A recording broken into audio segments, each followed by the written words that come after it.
You know, that super jacked guy.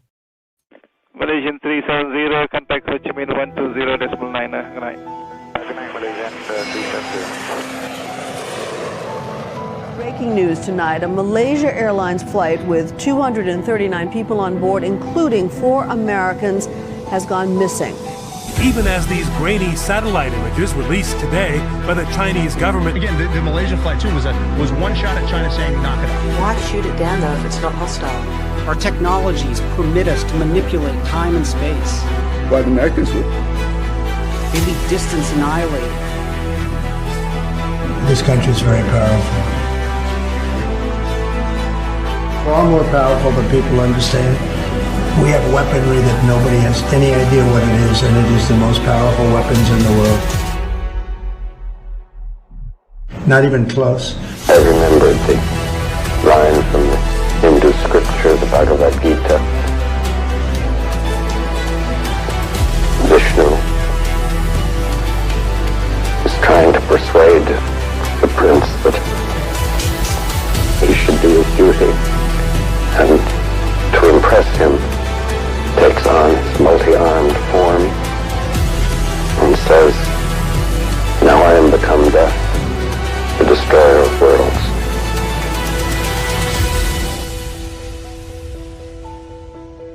I suppose we all thought that, one way or another.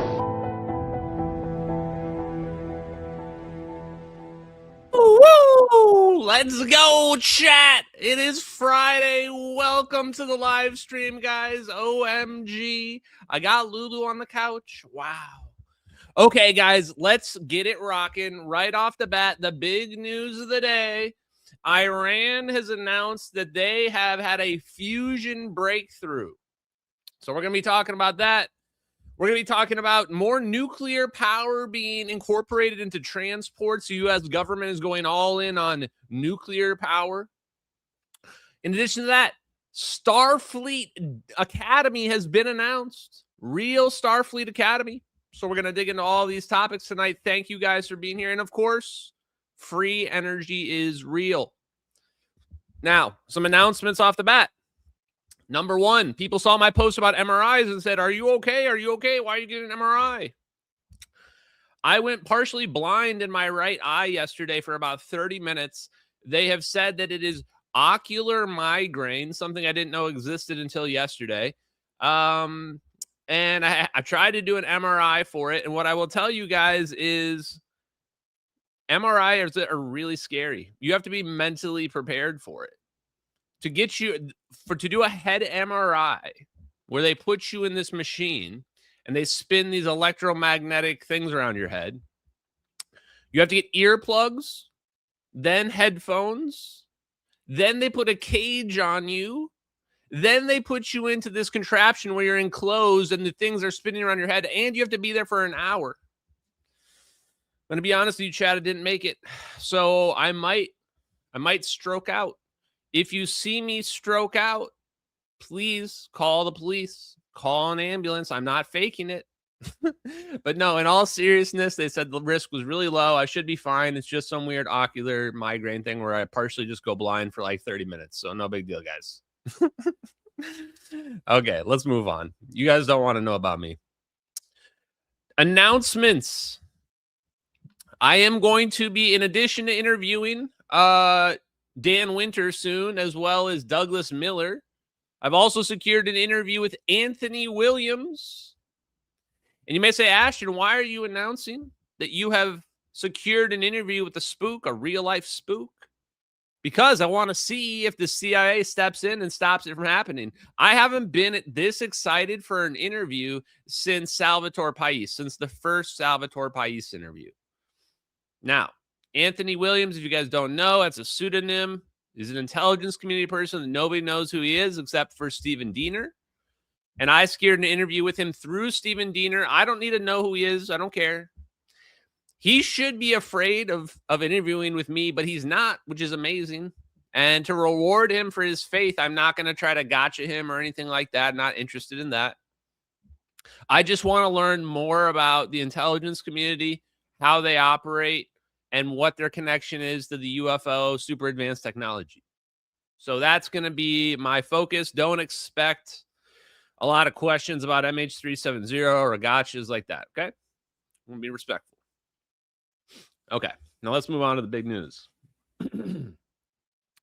Iran announced fusion. Wait, I had a whole thing ready here. Some of you may criticize us and say that this is a slow grind. I would not blame you for saying that. In fact, I said this journey would take a very long time. Years, and it has been years that we have been on this journey already. But look at the alien people. Look at the UFO guys. How much progress have the alien people made in the last 3 years since we started this journey? Basically none. They're basically in the exact same spot they were in 3 years ago. Few videos that are nebulous, don't really show any aliens. A bunch of people saying, yeah, I've seen the secret aliens, but I can't tell you. They haven't gone anywhere. Where have we gone? Well, let's see. We had a Nobel Prize for macroscopic quantum tunneling, which is going to be teleportation. They've put a whole bunch of money into fusion research. And just now, Iran is announcing that they have had a major discovery on fusion as well. Just the other day, Space Force invested, or however you want to look at it, put money into free energy microchips. Sonny White's company, the very person we've been talking about. So I would say if you look at us and compare us to the alien community, we're doing pretty damn well. We're doing pretty damn well. Fusion and free energy are getting checked off in the old 2026. I didn't think it would be coming this fast. So, where's the news? Hold on. Where's my Twitter chat? Here we go. Chat, I'm strongly considering getting like a rolling thing here and like an 80-inch screen that I can just wheel up here, and then I can just have my Twitter come up and I can just point at it. Like Ryan Matta. I think that Ryan Matta guy really has something figured out, chat. Like you really have to lower the intelligence level of the content to the lowest possible and just point at things on Twitter on a big screen. Feels like that's just the way you got to deliver it. Anyway, in the meantime, like primitives here, we'll just go ahead and do it like this. Where was the news? Right about here. Okay. Woo. Iran says it has achieved nuclear fusion knowledge for sustainable energy. Atomic Energy Organization Chief Mohammed Eslami said researchers have moved beyond providing the technology and into testing and simulation capability, which officials say could accelerate the path towards practical nuclear fusion energy. Iran also unveiled domestically built technology capable of detecting tiny internal cracks and defects in critical industrial equipment. 3 smart systems developed by Iran knowledge-based companies and research institutes, what that means, designed for nuclear, oil, and gas. Officials say the technology can compete with foreign alternatives and is ready for export. Now, you may say, hey, Ashton, this is really just kind of baby steps. But yeah, it still shows huge. It shows that fusion is real and everybody knows fusion's real and they're putting money into it. They're shifting into it. You look at China. China has been spending a lot in fusion, trying to get ahead of us, in fact. And that's why the government, Trump's administration, has reacted. So for Iran to come out and say, hey, we have a fusion breakthrough. We are moving ahead with fusion capability and we're getting ready to produce it. I mean, for a country that we are basically just wiped off the map. I wouldn't say wiped off the map. That's not fair. Disabled their military capability. For them to be coming out and saying this shows they're very advanced, extremely advanced. And people underestimate Iran's capabilities. When we say we came in to take out their nuclear capabilities, that's almost certainly a misnomer. We don't need to go into Iran and stop them from making an atomic weapon. That's not even like really a risk to us anymore. We're looking and we're afraid because these people are smart. They understand plasma physics. They certainly can figure out how to extract quantum energy. They should be able to figure out how to make a fusion bomb for sure. I mean, that should be nothing. So those are the reasons why we're trying to set them back. Because eventually this technology that we've been disclosing has the capability, yes, to give us free energy forever, to make a warp drive or a wormhole. But it also has the capability to make a black hole that wipes out the whole planet for sure. Maybe even much more than that. And the problem is when you look at a lot of these people's culture and religion, not all of them, but it only takes one to make a doomsday cult that's going to destroy us all. Look at ISIS. ISIS, absolutely, if they had the capability and knowledge, would have made a weapon to destroy us all and would have done it. Would have done it. So, just want to put that in context. Now, I want to add a little more to this because this is just some article, right? You're watching chat. This is the Ashton 4 orbs. You know, when you come to here, you're coming for a little bit more. A little more than the average bear. Not just a random news article. So how about, thank you, Mr. Wolf, by the way. How about some Iranian patents in Europe? How about an Iranian scientist patent? This is a patent in Europe. Let's go ahead and read this. Gravitational energy system.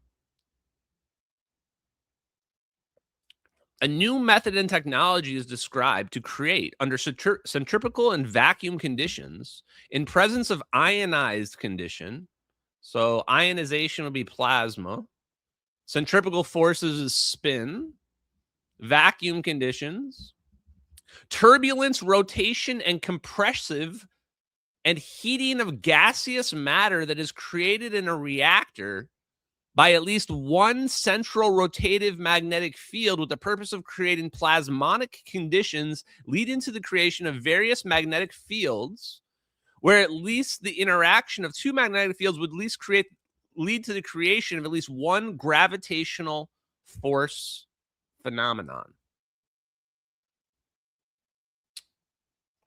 Okay, who said Iran wasn't smart enough to figure out 0-point energy? You get to go to the back of the line. Everybody that said Iran was smart enough, everybody that paid attention to Ashton Forbes' live streams, that knew that Iran hacked an RQ-170 drone of ours, knows these people are smart.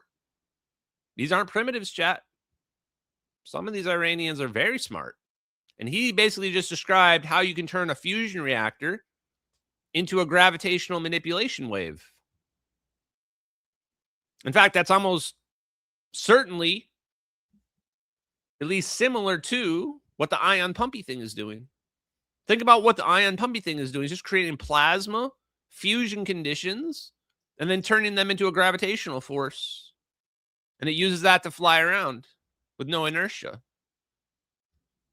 Now, I want to read a little more of this. This is going to pay off. In a reactor embodiment of a chain of energetic events is created via rotative magnetic initiation of basic ionization of gas, plasma, which then triggers a controllable chain of energy transfers. And these look like monoatomic gases, I think. A central column of magnetic means to start the process, various gases. Okay, so it talks about the concepts. An important part of research on energy happened since about 1940 when the quest for nuclear power and its control really started. We see that several concepts were developed since then. Some special, more performing concepts without the nuclear waste problem are still under development, like the tokamak reactors. So they're talking about fusion. The world of nuclear industry seems to be infatuated by the dream of creating the power of the sun. But a change in the physical design structure of the present reactors is needed because the fusion industry of today has not managed to produce any sustainable and substantial amounts of energy after some 50 years of research and development. The reason for the failure of these reactors is rooted in the following three major miscalculations. Who doubted, chat, who doubted that Iran didn't know how to do fusion? Who said, or that Iran knew how to do fusion? Who said that Iran didn't know how to do fusion, chat? What the hell? That was scary. Chat, did my phone just react to me talking? Wow. By the way, this right here is absolutely not explaining fusion, but saying that tokamak reactors are not good enough. This is exactly what I've been saying on my life. Maybe this person has been watching us. When was this patent? 2005? Wow. Miscalculation number 1. These reactors all suffer from the central column syndrome. That is to say, they all have a solid body at the middle of the reactor.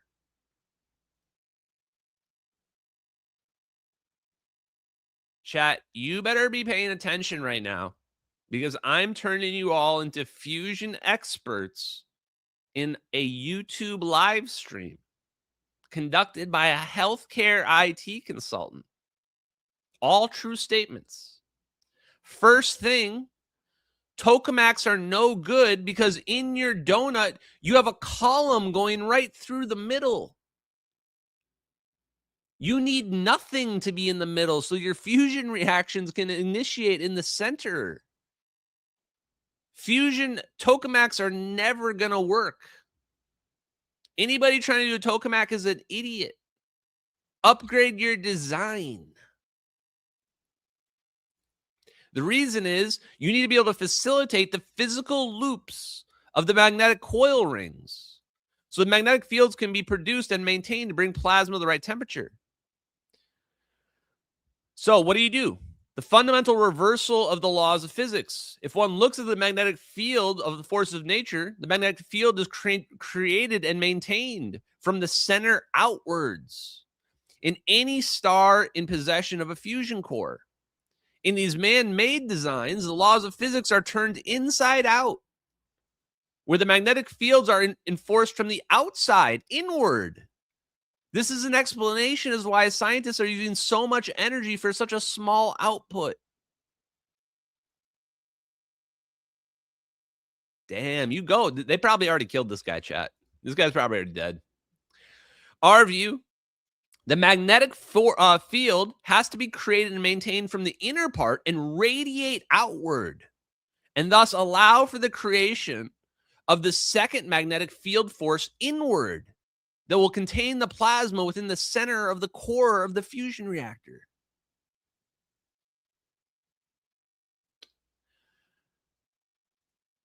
Do you guys understand what this paper is saying right here? This patent, I mean. This is the missing link for your orbs.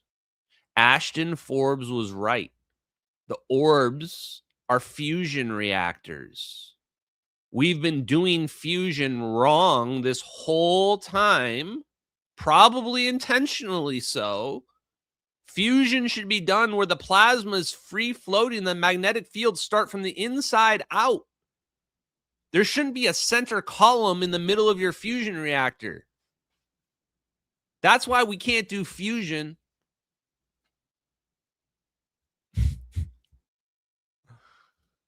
Where's that? And what's that? What's that one guy? Nuclear Fossey guy or whatever. Get that fucking Fossey guy out here. I want to debate him.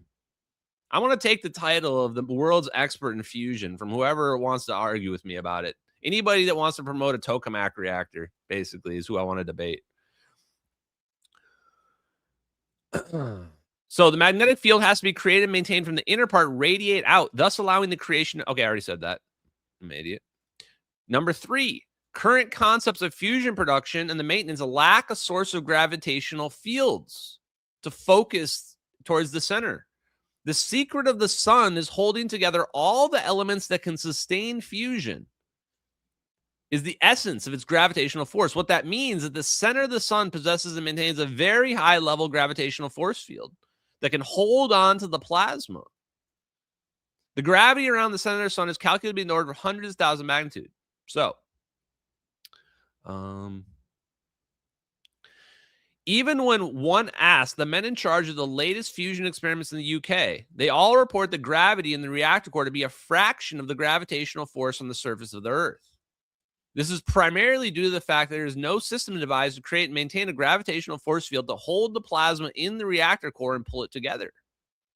If this was or could be achieved, there would be no need for a large input of current to create a magnetic force field from the outside.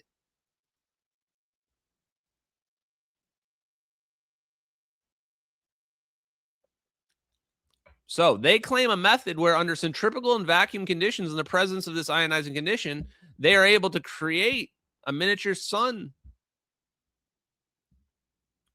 Okay, that's enough. You guys get the point. So Iran has fusion. We're not the only ones to figure it out. But as you can see, that's not the whole pie there. That's just basically figuring out field reverse configuration, right? That's them figuring out, oh, we can do fusion with nothing physical at the center of the core. That's the idea of field reverse configuration. You may say, why is this necessary? One important reason. The temperatures get too high when you're trying to do fusion. Anything that's nearby where the fusion's happening is going to melt. So you have to have a virtual anode and cathode. You have to create a virtual situation where there's just more electrons here than over here. That's what an anode and a cathode is.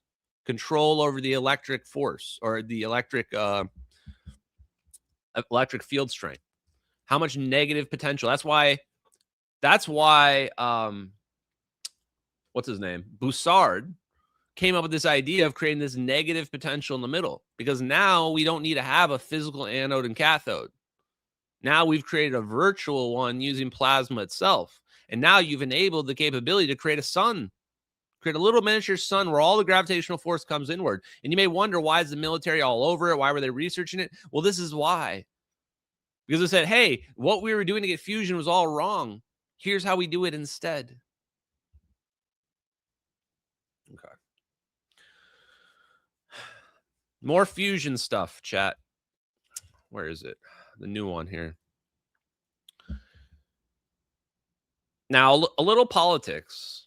It's obvious that, bye, Matt. I don't even know what the context is there. It's obvious that America has realized that the other countries have figured it out. And now the problem is that we have secretly figured it out. But we can't reveal that we've secretly figured out. That's kind of a cover-up conspiracy. So now we have to publicly figure it out. And we have to be the ones to publicly figure it out first. So now we have to inject. We basically have to tip the scales. We're going to put a whole bunch of money in it. And then we're just going to magically figure out fusion. And that's what's going to happen. And everyone's just going to go, yeah, we just magically figured it out. And I'm going to go, I have 500 live streams describing how we've already figured it out and that this was all planned and that this was all, we would figure it out suddenly, like exactly like this. To present some evidence towards this, someone needs to explain this to me. If we're not trying to just be the first at fusion, then why are we making nuclear-powered cargo ships? And how come we always just use the word nuclear and we never say fission or fusion? How come it's always ambiguous? How come we're just like, oh, it's just nuclear? We're always doing the nuclears. I remember I spoke to a bunch of really rich business people, and I said, and when I was trying to talk to them about aneutronic fusion, the first thing I realized is they don't even know the difference between fission and fusion.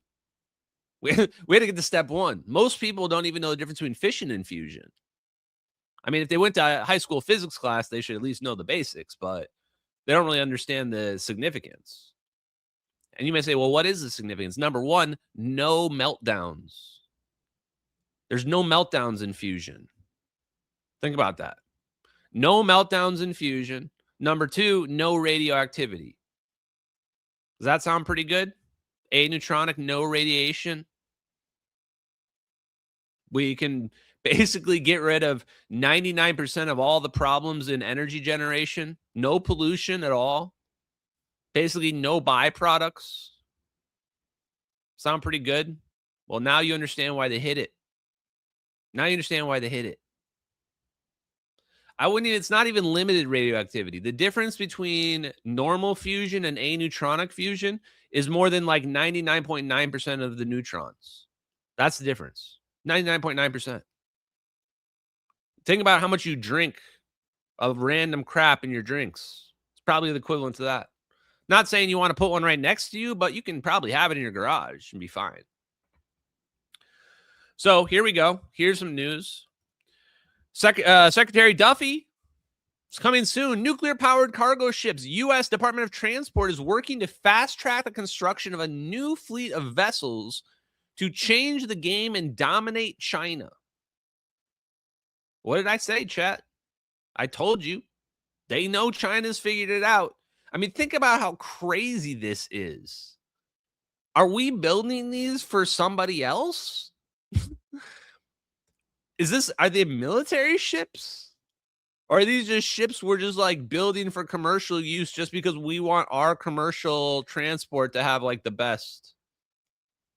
This doesn't make any sense to me. More cargo, no internal fuel tanks. No internal fuel tanks. We're just suddenly going to upgrade all our technology to all Fallout level nuclear technology in like 5 years. And everybody's just going to act like this is normal. Faster ships, 75% faster. This sounds like make-believe. 0 emissions. Why did we do this 20 years ago? We had the ability to make our ships twice as fast with more space and 0 emissions. And we can get this done in under 2 years. First nuclear-powered vessel is set to be built in 2028.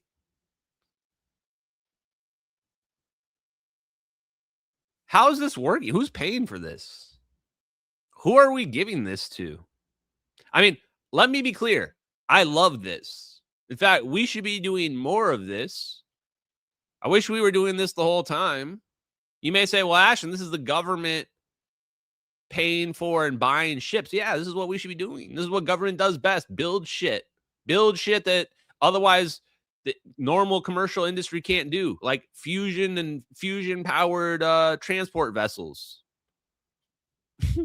Crazy, dude. By the way, who's winning the contract on this? Who's winning the contract to do this? Whoever they are, I want to invest in them right now. Like, there's got to be some fusion reactors getting built in these things. Or, I mean, maybe they're fission reactors, but no emissions. Like, I can't imagine somebody building a nuclear reactor on a transport sub, like a fission reactor. It basically has to be a fusion reactor, some super advanced fission reactor. It's no different. Crazy, dude.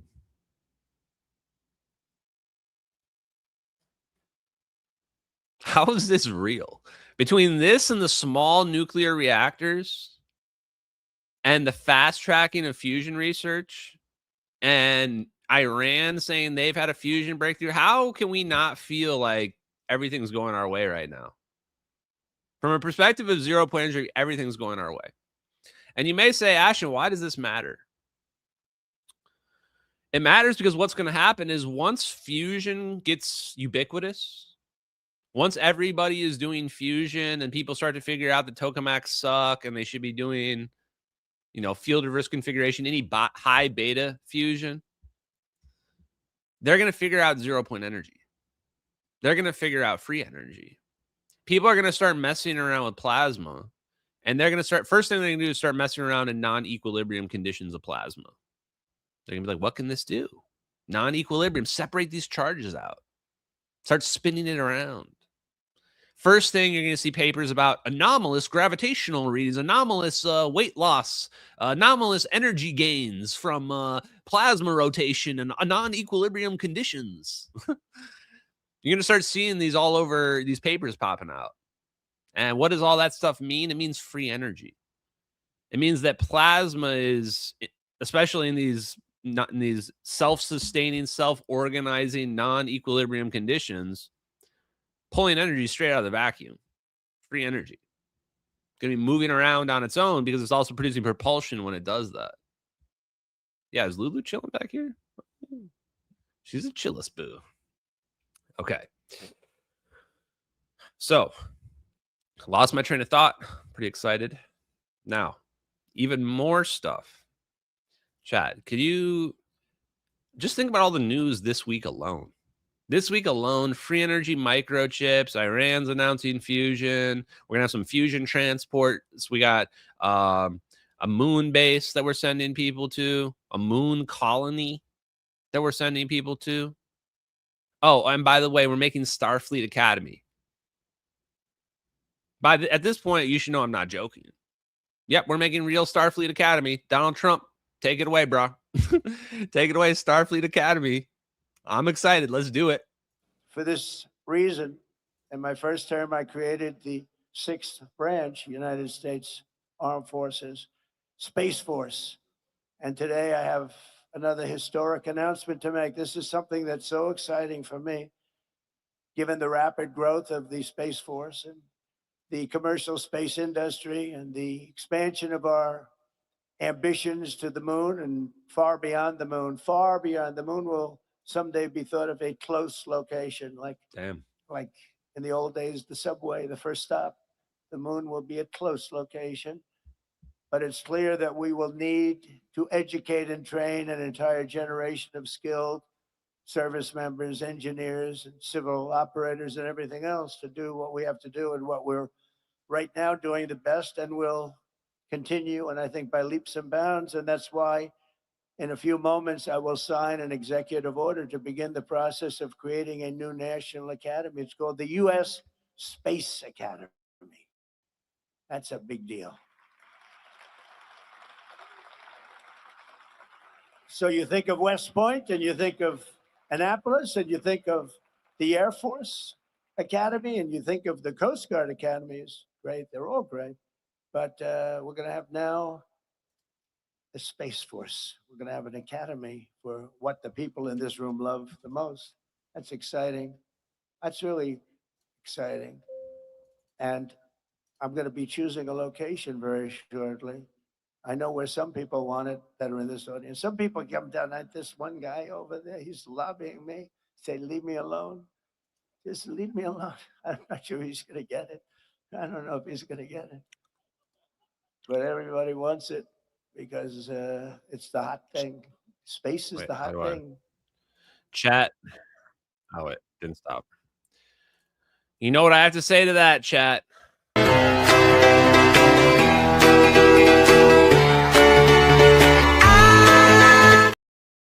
Let's go, baby. OMG, Starfleet Academy, chat. I call dibs. I get to be an officer. Chat, I get to be an officer. I get to wear the, which one's the best color? I don't know, red? No, wait, no, red's the ensigns. Wait, is red the ensigns and the captains? Fact check this, chat.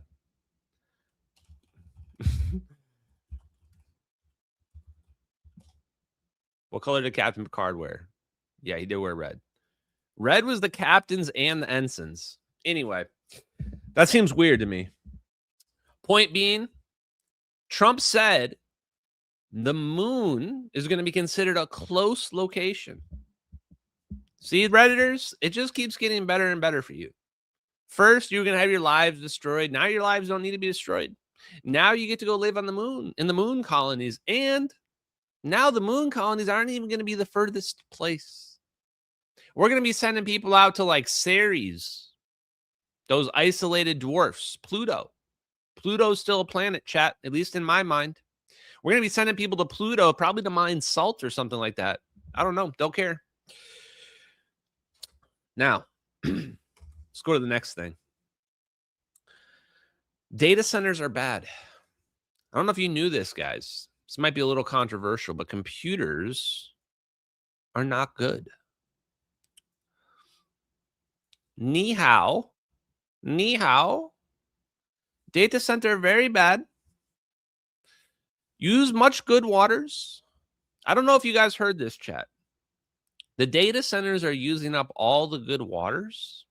And when water gets used up by a data center, it's known that computers drink a lot of water.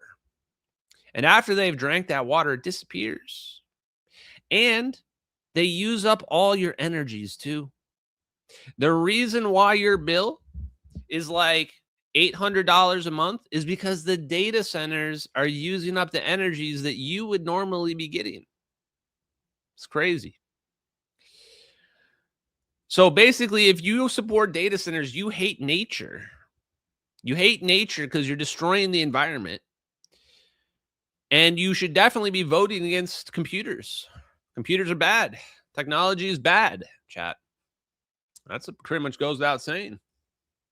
No, but in all seriousness, there was a report that came out and basically said that China is the one pushing the fake data center stuff. Where is it? I didn't bookmark it. That's cool. I'll find it. China is secretly funding America's data center rage. Am I going to read an Axios article? Okay, I guess I am. I guess we are, chat. Here we go. This is a new article, actually. Brand new. Just a few hours ago. China is secretly funding America's data center rage. Roughly 200 accounts from suspected Chinese bot farms have quietly tried to influence Americans to oppose AI data centers on social media. Why it matters, the US and China are racing to build the world's most advanced AI data systems. So Chinese propaganda has infiltrated American circles with the hopes of slowing the US down. Now, I got to go ahead and give props to China on this. Chat, yes, props to China. This is a very intelligent strategy. You're never going to beat us on the technology race. You're never going to beat us on the infrastructure race. We just are too far ahead. The best thing they can do, yes, exactly, abuse what we like to call as the Candace Owens bots. Abuse the fact that most Americans are retarded. Chat. I don't mean that to be derogatory. I just mean that as a factual statement. Most Americans can't pass school. I think it's like 15% of Americans can't read. Adults can't read. So this is the best form of propaganda. Just convince them the computers are bad. They don't know any different. Tell them the computers are drinking up all the waters. They don't know. They'll think it's true. And then they'll vote for stupid people because politicians are the dumbest. Politicians will look at the stupid people going, oh, look, the waters are getting drunk up by the data centers. And they'll go, I'm for getting rid of data centers. Vote for me. I'm all for getting rid of the data centers. And people will be like, yeah, I'm going to vote for the guy that says get rid of the data centers. I swear, if you are supporting this anti-data center thing, you're one of the dumbest people on the planet. Literally one of the dumbest people on the planet. Our entire society, everything about our society, basically everything you do every day is basically supported by the infrastructure of data centers with computers on them. And it's been that way for like 20 years. The AI aspect of that is just software. That's just software running on the servers. You get it? And it's true. Whoever wins this race, this AI race, is going to control the planet. That should be obvious just from the price of the AI companies. These AI companies are worth like $50 billion. And they don't even do anything yet. They're going to be the next Googles of the world. But 100 times bigger than Google. So absolutely, we need to win this race. And now let me help you out with those issues too. Because I'm not going to be the guy that's just going to talk smack. I'm going to explain it to you so you can understand. And then I'm going to talk smack. Number one, they're not using up the water. They use the water to cool their systems. They don't even use the water. That's why some of the arguments are like, they're using evaporative cooling because they want you to think they're like using up the water and the water goes away. Plus, even if we had the situation, we would just come up with other ways to cool them if we needed the water, if that became an actual issue, which it's not. From the perspective of energy, which is probably a better argument, they're driving up the prices. That's the reason why the Trump administration is making it mandatory that every one of these new data centers produces enough power on board so that doesn't happen.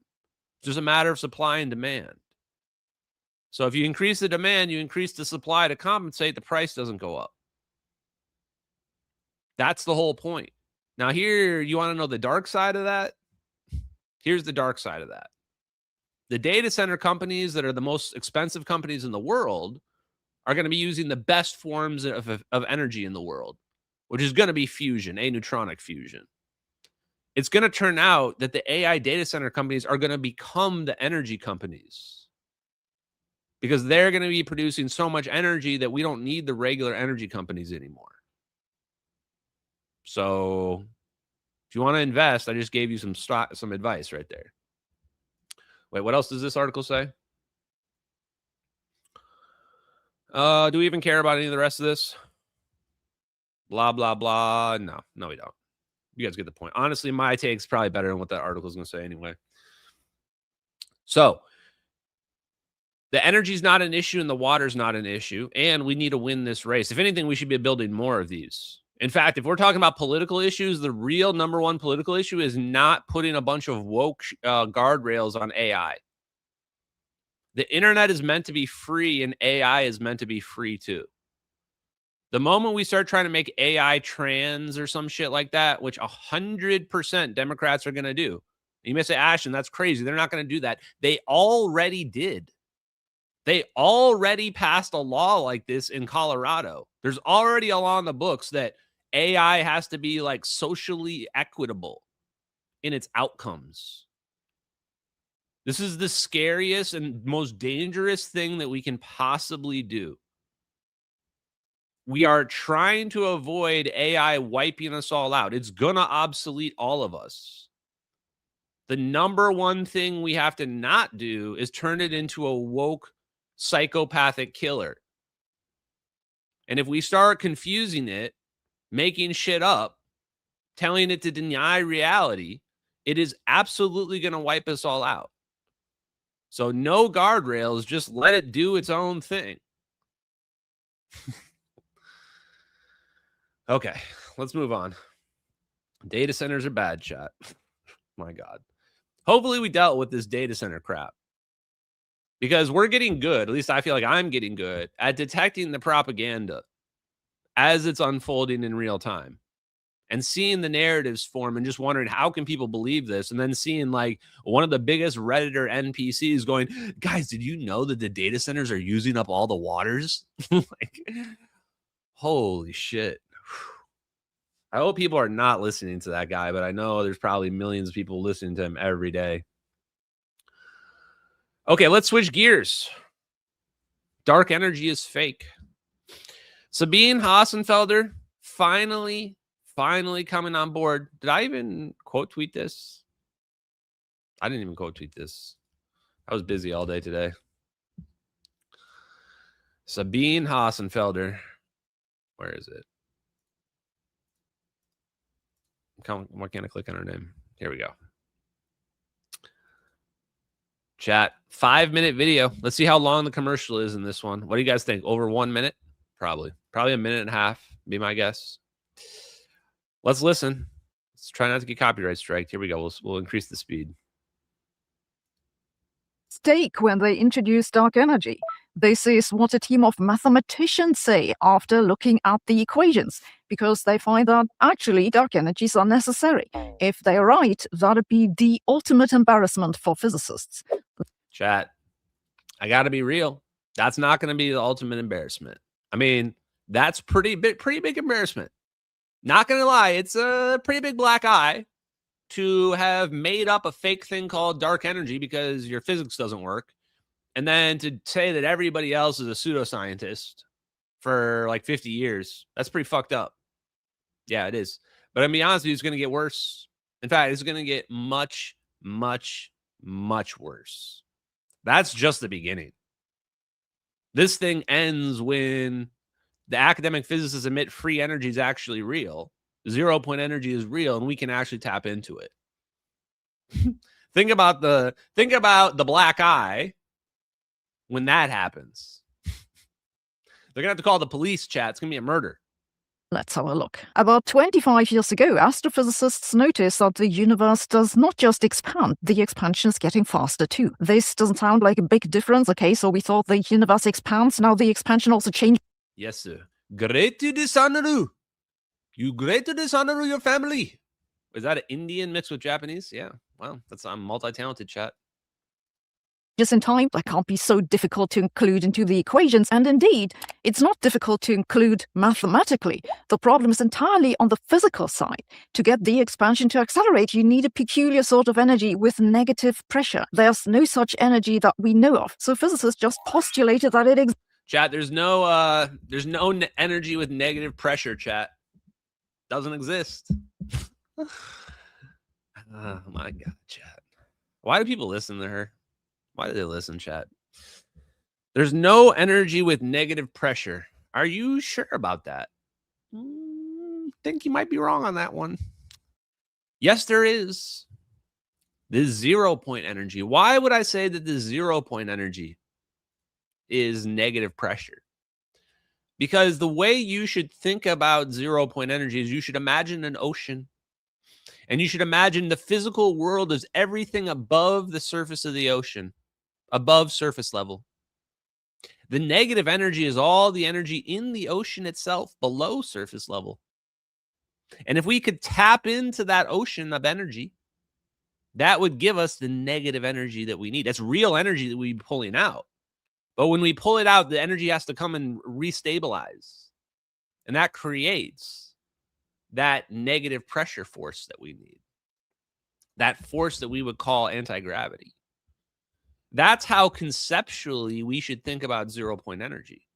Why? Because that conceptual view gives us all the stuff 0 point energy can do. Propulsion, energy generation. That's how it works. Exists and called it dark energy. The authors of the new paper now say that this extra ingredient was never needed. The expansion of the universe speeds up simply because Einstein's equations do that anyway. This would be amazing because dark energy has become a big expanding headache, and the headaches I'm going to go ahead, and we haven't even gotten more than a minute into this. I'm calling a 10 out of 10 on the bullshit meter. Einstein's equations do this anyway. Not on their own, they don't. If they did it on their own, then nobody would have had to come up with dark energy. The whole reason we had to come up with dark energy, as was just described, is because we can't explain how the universe could ever expand faster than the speed of light, which is necessary, is required, in fact, for our view of the world. We think that there must have been a Big Bang because we see the redshift everywhere. So let's listen to the convoluted rationale they're going to come up with here.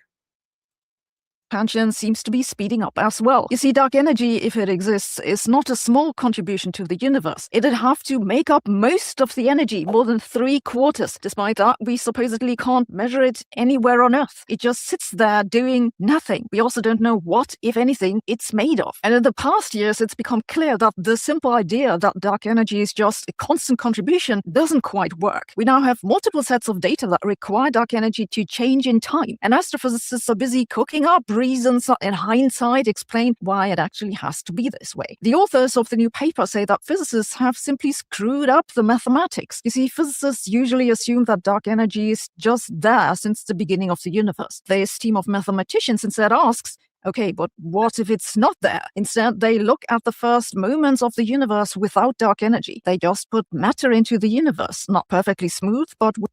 So the answer is that dark energy is just a 0 point energy. You could say all these same things about 0 point energy. You could say, well, I can't see it. You can't see magnetism either, but we know it's real. We can see its effects. The 0 point energy, that ocean of energy, imagine that ocean. Imagine you pour a whole bunch of paint on a canvas. You pour it on a canvas or on a table, it's going to spread out. That's what the 0 point energy is doing. The 0 point energy produces space. Space exists because 0 point energy is there, spread out all over it. And this also explains why the amount of 0 point energy in background space could change with time. Because you can imagine it being very thick at one point, and then it spreads out and it stretches out, and therefore it gets thinner and thinner and thinner. And if that was true, that would change the physical laws of our reality in our universe. That would be like you're shifting all of the physical laws on a dial as the background energy of the universe spreads out more and more and more and more. So we can actually explain this effect of the energy change. In fact, this is one of the things I want to talk to Douglas Miller about, because I think he made a post about this, about the idea that the dark energy could be changing over time. I think that he and I are going to have no problem rationalizing that. Anyway, let's listen to them try to spin it here. With small deviations from this smooth distribution. Over time, gravity will make the matter clump, which creates stars and later galaxies. The presence of dark matter alone makes the universe expand. We know this, but it doesn't make the expansion accelerate. This is the usual problem. But the mathematicians find that the case in which the universe expands evenly due to the presence of matter is unstable. It's a mathematically ideal case that doesn't make physical sense. In reality, they say such a matter-filled universe would not expand evenly. It'd fall apart into regions with different expansion rates. In some regions, the expansion accelerates. So they say we live in one of those regions where the expansion happens to accelerate, and that's it. No. I got a better answer. I got a much, much better answer. The universe isn't accelerating. How's that? How's that for an answer? How's that? All the red shift that we see doesn't need to be explained by an expansion of the universe in every direction. How's that for a better answer? Do you? And I want you to see, this is why there's so many different physics theories, because depending on what assumptions you make, you can go down a completely wildly incorrect path, like this particular paper is going down. Well, if you make the assumption the universe is expanding, and then you make another assumption that it's going to expand ununiformly, then you have to explain why it looks like it's expanding uniformly when we look at it. Therefore, you have to come up with some other nonsensical logic. Oh, it's only in our local bubble is expanding uniformly. That's what they're trying to say here. These people are basically saying, okay, there's a big bang, but it doesn't expand uniformly, but we're in some kind of bubble that it is expanding uniformly. Therefore, we don't need dark energy anymore or something. Still doesn't really make any sense. And that's the problem, is they came up with a bunch of incorrect assumptions without questioning them, without proving them, and led them to faulty conclusion. Dark energy necessary. The reason they get a different result from what astrophysicists normally get is that they remove one important assumption, which is that the universe is on average the same everywhere. It's called the cosmological principle. The interesting thing about the paper is that their mathematical treatment is totally different from what physicists usually do. They use a formula. Well, what did she give? What's different about let me guess, principle is physically highly questionable. It's like, let me guess, Chad. Was she going to give it like a 2 on the bullshit meter? Does she even do the bullshit like meter? the example of a pencil balanced on its tip. We get it. It exists only in Plato's ideal world of mathematics. That all sounds intriguing, and I do think it's a nice paper, but this is a paper from mathematicians. They derive equations, and this is all well and good, but they don't check whether the results of their calculations agree with the observations.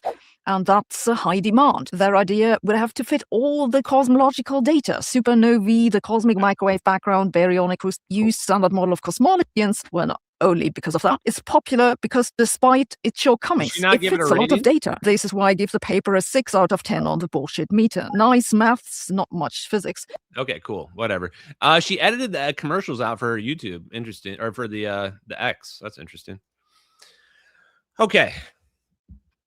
I think we explained enough on that. Dark energy is fake and gay. 0 point energy is real.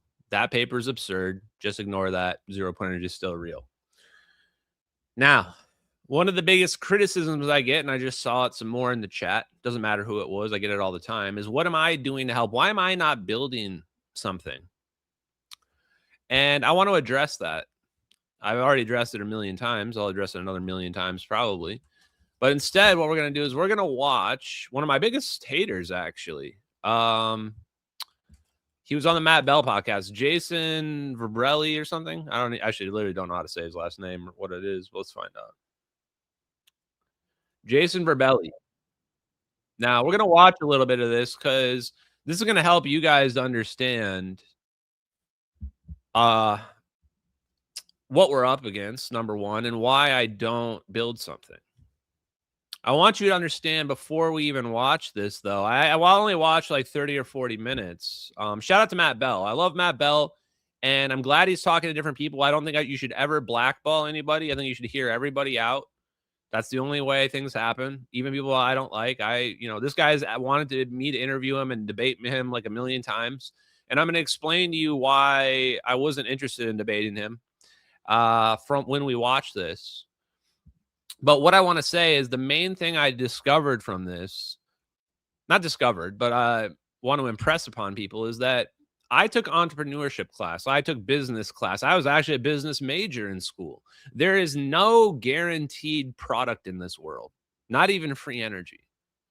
People say, well, why don't you just invent something and make $1 billion? Because that's not how the world works. I feel like I really have to drill this into people. A lot of you out there have a completely fictionalized version of the world. And you live in a fantasy where you think that, oh, I'm going to invent something and become a super rich and famous person. That's not how anything works. Do you notice that the people that are super wealthy people aren't people that build anything? They're just business people. They're people that understand how businesses work. They're not people that know how to do engineering or anything like that. Not even Elon Musk. Elon Musk isn't an engineer. That's not how any of this works. And even if you do try to commercialize something, you need to get investors. You need to satisfy your investors. You need to have a product. You need to show, how am I going to get return? Do you have a business plan? There's so many people out there just going, just invest in me and give me money and I'll build something. Have you ever even done a proof of concept? Do you even understand what a proof of concept means? This is the thing. Business is not just some magic wave your wand around and now you're rich. There's actual structure to it and how it all works. And this is the part where I think none of these engineers really understand business. They just think, well, I'm just going to build something and I'll just change the world. That's not how anything works. So yes, I'm not going to build anything. I have no plans on building anything for this world.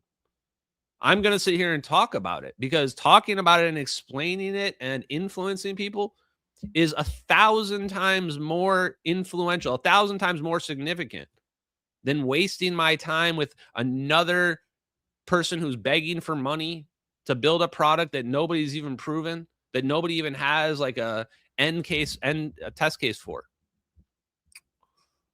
And if you're going to do that, just go with the people that are already proven, like Sonny White. Those people already have the connections. Most of business is just who you know. Do you know the suppliers? Can you make a deal with them?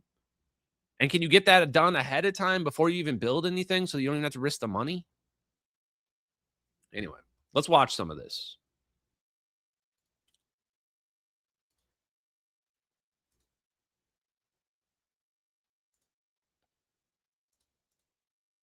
Okay. Let's narrow in and focus first maybe on your work as a CEO with your company. And I want to understand the company and what you guys are doing and what progress you've made and how things are going and kind of what the next steps are. But I think before we do that, it's kind of important to talk about the technology itself and the research and maybe a little bit about how this got started with your mentor, predecessor, that kind of stuff. So if you could maybe just kind of guide the audience through what you're doing. Absolutely. My mentor was named Professor John Searl, and he worked for the largest industrial electric plant that ran all of London back in the late 40s, 50s, and 60s. It was there he used their infrastructure to develop this magnetization process unlike anybody else in the world. And it led to him building this device where he allegedly powered his home for many years, unbeknownst to the electric company who he worked for. And when they found out, that's when his life went awry. They went into his house, took the unit, and brought him to court, and they were uncooperative. The judge dismissed the case, and that was in the early 80s. And ever since then, John Searl had been trying to rebuild his technology and get the world to adopt it and accept it.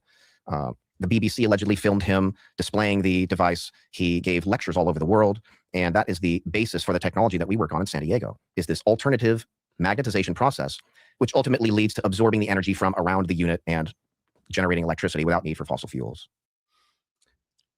I've always been trying to get a read on this guy. And the main reason why I didn't debate him is I couldn't understand what his deal was. Because it sounds like he's saying all the same stuff that I am, but then he's going, no, you got it completely wrong. It works completely differently. And so now I'm glad I watched a little bit of this because now it's going to start to make sense. First of all, Searl device is a magnetic motor. It's functionally just a magnetic motor. And from a classic physics perspective, magnetic motor can't produce over unity. But from the 0-point energy perspective, a magnetic motor can produce over unity. Because now we can get around the laws of thermodynamics because now there's an extra input of that 0-point energy. Simple as that. So here's the problem. I don't see how you can claim that a magnetic motor is that can exist and produce over unity without there being an alternative energy source. So let's listen to how he rationalizes it. Did you know him? Yes, I worked with him directly for over 10 years. Oh, wow. Okay. Okay. So, and is he still alive today? No, he passed away in 2018 in December at age 86 of pneumonia in San Diego. Oh, wow. He immigrated from the UK, got his green card, and established in the United States to pursue this venture once again. Groups of engineers and physicists have tried to help John Searl for decades, and each of them fell short of producing the end result. But every group who has looked into his claims has found major anomalies that justify further investigation, and even some governments. Okay. And so the technology itself that he had allegedly created in his home and used to power his house and was working on and attempting to get, he was attempting. How many crystals is that? Matt, what are you doing, my bro? What is this? Are these crystals multiple? I swear these crystals weren't here when I interviewed with him. Okay. To scale this, I guess, right? To build it and to have the world be able to use it at some point. Was that his ultimate vision? Yes, but he didn't build it at his home. He built it at the industrial electric plant, using all the factory workers, the multi-million-dollar infrastructure that was already established. Okay. He was hired as a supervisor at age 14. He was a savant and a prodigy in electrical engineering. And while he was there, he gave the factory workers the shop notes. Here, make this for me. Do this for me. They didn't question him. They just made it. And he modified their 12-foot magnetizer with mercury rectifier tubes and analog equipment that just doesn't exist anymore. While he did that, he magnetized these parts very differently to imprint this sort of a sine wave signature into the magnetic field. And when it repeats, it develops a signal and brings in new energy from around it. All known batteries. So what do you mean when you say new energy? I kind of feel like Jason Rebrelli is just saying, well, we're just literally making new energy out of nothing. Space doesn't exist. 0-point energy doesn't exist, but we're just making energy out of nothing instead. So his view is we are just literally violating the laws of thermodynamics. He's just saying there isn't any new energy source. We're just making energy out of nothing. I guess that's his rationale. We'll see here. Yeah, I'm just gonna let it keep going until I'll give my thoughts a little bit later.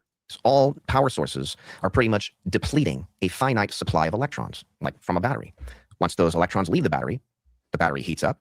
There's no more potentials that can be utilized, and the battery ceases to work. Yeah, so honestly, he's not like wrong though about a lot of this stuff. I think he just has a different conceptual view. So this is the part where, like, I think that he is agreeing actually. Like, this is how we would describe an electron too, is that once the electrons have stabilized with the and become in an equilibrium where they're no longer separated, your battery stops working. That's true, right? Same with a can of compressed air.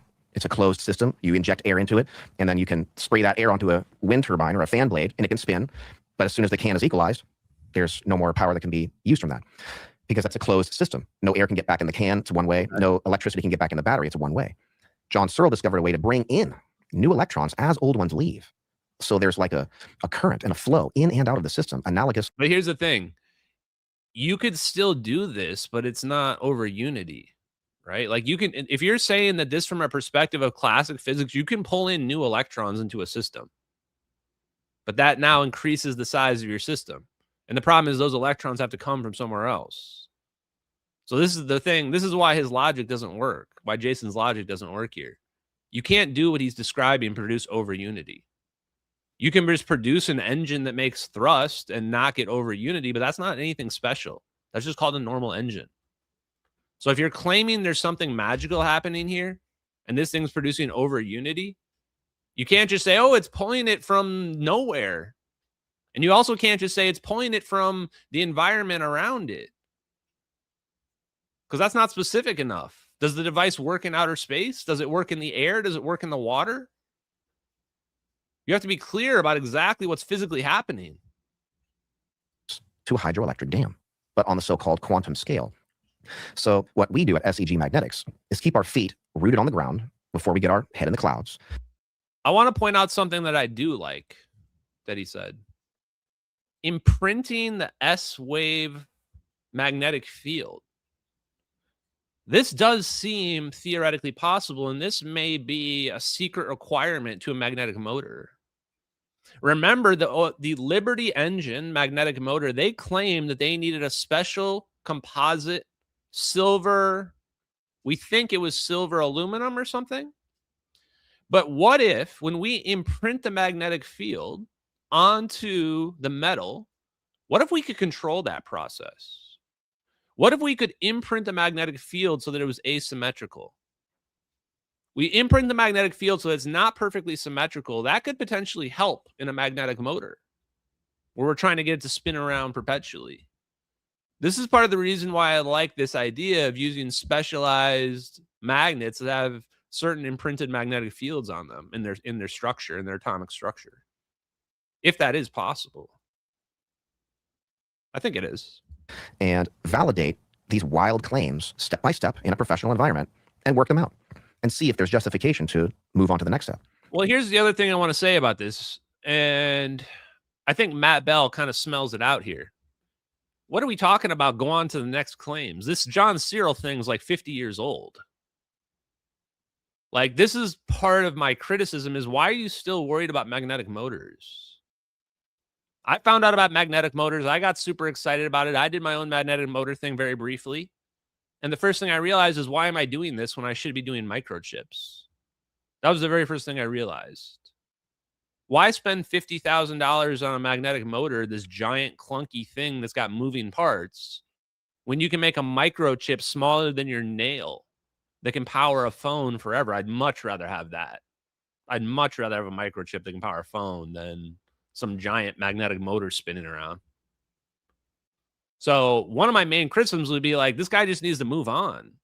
Yeah, magnetic motors are real. Searl device is probably real. You're trying to reproduce it to prove to people. This seems like just a personal vendetta, right? Is that what happened here? It seems like Jason picked up John Searl's personal vendetta, and now he wants to prove it to the world or something. When in reality, if what he's saying is true, he should take that physics knowledge that he's learned and apply it in a smarter way, in a new and novel way, in a way that can do something that's practical and useful. Because nobody's going to buy a magnetic motor that's just spinning around. That's not a product people really want. I mean, not nobody, but I don't think it's a serious product.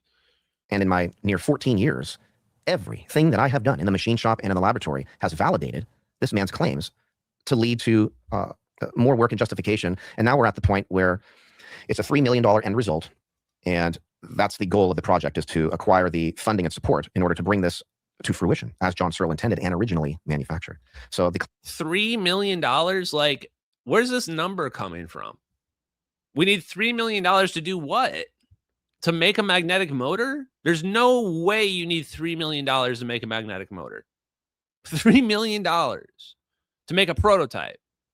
Why haven't you already, if you know how it works and you figured out all the physics, which this guy claims 100%. Jason claims he's figured out all the physics, everybody in the world is wrong except for him. He wrote 800 pages on how the physics really works. Well, you can't spend, it can't be more than 50 grand to get your secret magnets that you say you're producing. Build them into a configuration and make a perpetual motion machine. What's taking so long? Record it on YouTube and film it, and you'll get your $3 million. Well, you want $3 million to do what exactly? Doesn't make any sense. This is why, from a business perspective, I'm a business major. What he's saying here doesn't even make any sense. First thing you should be doing is making a prototype so you can prove it, and then you have a business plan, and then you show people in your business plan and your prototype so they can believe you and see that it's real, and then you take it to the next level.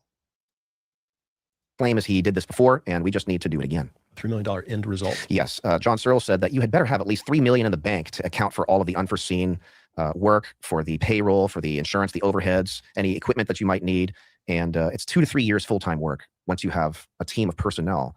What? No wonder the free energy community is struggling so bad. I mean, really? You You made a $3 million numbers just because John Searl told you like 50 years ago, 30 years ago, that $3 million is the amount of money you need to start a business. So you said, oh, that's the number we're going to need. I'd much rather give Salvatore Pais $3 million and see what he could do. But like Sal said, if you really want to make a real team, $3 million isn't enough anymore. Sal was saying you need like 30 million. If you're trying to make a research team to do something serious and work with plasma, not work with, or at least spinning superconductors, not just make a magnetic motor. So my main criticisms here so far, and then we're going to talk a little bit more about the physics. Well, I'm just being honest, guys. So people say I'm bullying here. I'm actually being pretty straightforward. Some people just need to hear this. Like from Jason's perspective, he wants my real advice. He should give up on this. He should give up on this dream that he's incorporated from somebody else. He should do what he wants to do, and he should move on from this. That's my true, honest opinion of it. So it seems like this is like taking over his life. And the reality is, I don't think anybody should invest in this. Not because I don't think it works. I do think it works. I just don't see, it just seems like you're just flushing money down the toilet. Because the other problem is this. Even if he did this, even if he was successful doing this, it's not going to convince anybody. They'll just say you have it plugged in. You have a secret battery underneath the table. So you spend, 3 years on this, and you say, oh, we've reproduced the effect. And then people go, oh, we tried to reproduce it, and we couldn't do it. We've already seen this story play out time and time again. We're past just building something and improving it to the world. That's a dream. That's not how it works in the real world. In the real world, Space Force invests in Sonny White, and then Sonny White gets to be the billionaire. Doing all the work myself for about 13 years in the lab by hand, down to the milligram and micron tolerance, making these magnets from scratch and melting these metals, even rare earth lanthanides. This is a real business. If you can make metamaterial magnets with unique imprinted magnetic fields on them, that's a business. That's what this guy should be doing. That's what his skill is. If he's figured out that you can make these certain magnets and this can help build machines that produce novel magnetic fields, that can probably be used in fusion reactors. Hey, if you want to make $1 billion, that's probably what he should be doing. Do magnets.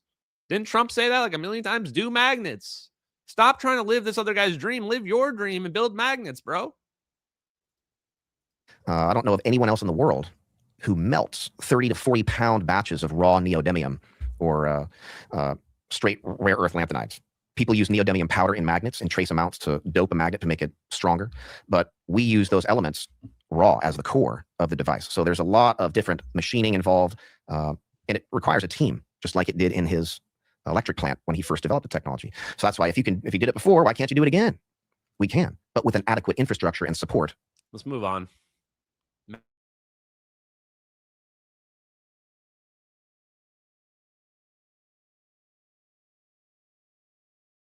Hear me?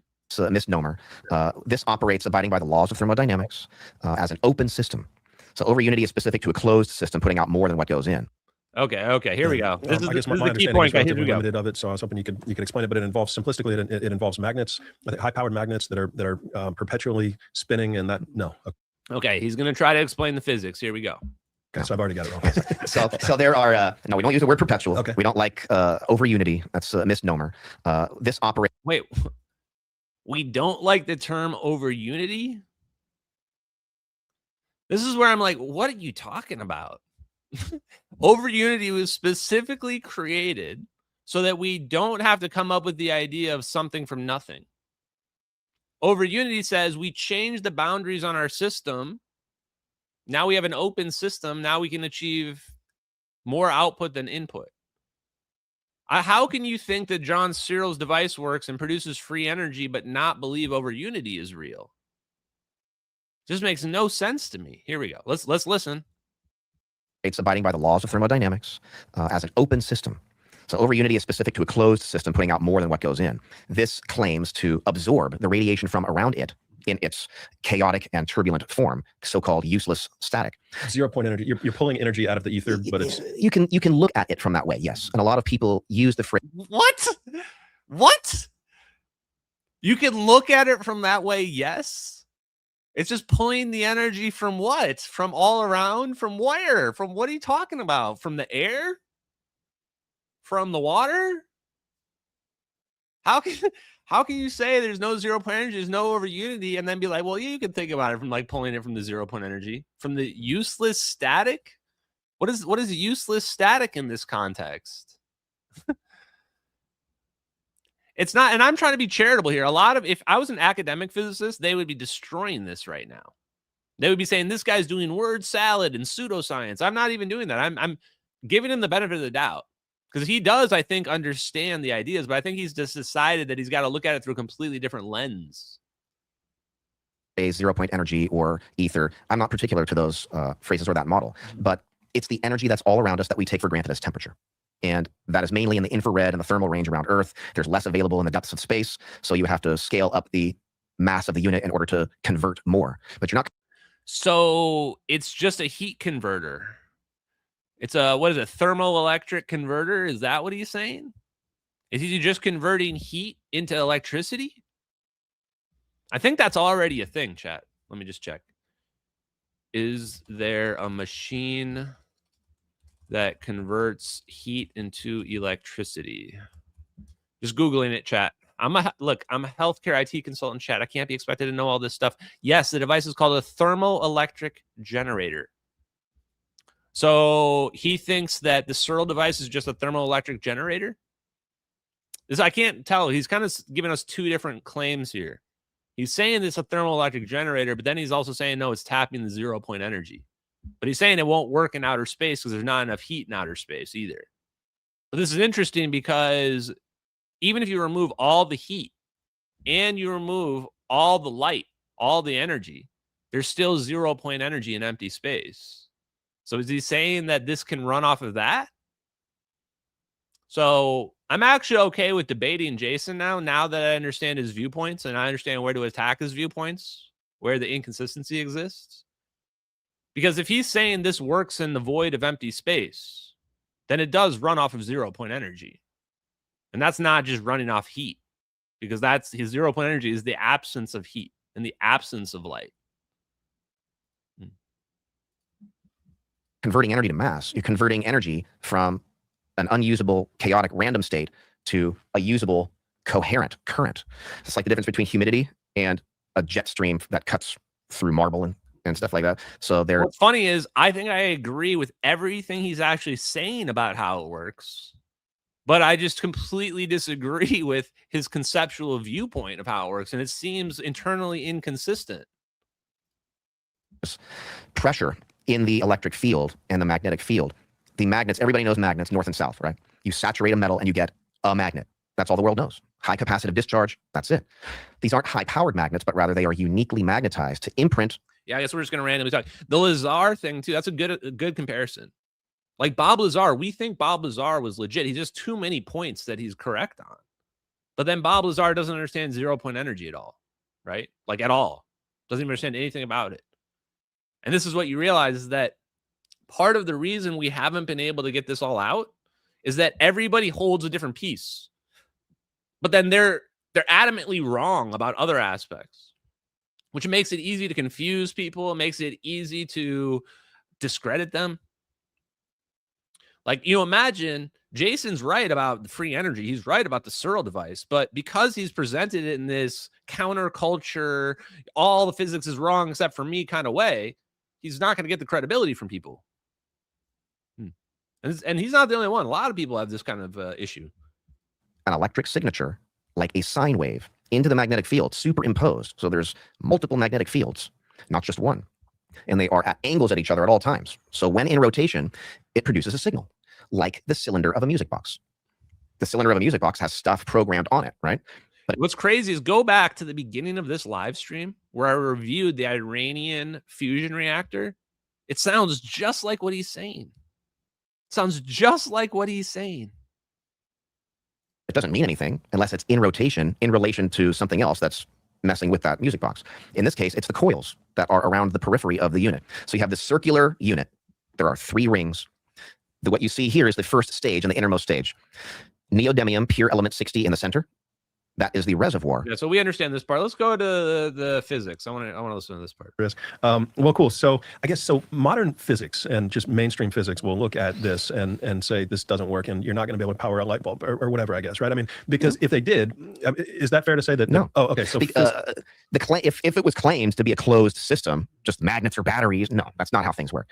It requires an external power source like the sun or the matter and radiation of Earth in order to power the device. So my question is, if I had a physicist here. Okay, it requires another energy source. Then who cares? Then it's just a normal motor, dude. If it can't do over unity and it requires another energy source and it's not breaking the laws of physics, then it's just a regular motor. Anybody can make a motor that puts energy in and gets a turn and out. That's not special. This is why his arguments don't make any sense. You can't just say, I'm opening the system up. You also need another energy source. So first thing is, yes, you're opening your system up. This allows you, in theory, to get around the second law of thermodynamics. Your system can't be perfectly efficient, can never be 100% efficient. How do we get around that? We get another energy source.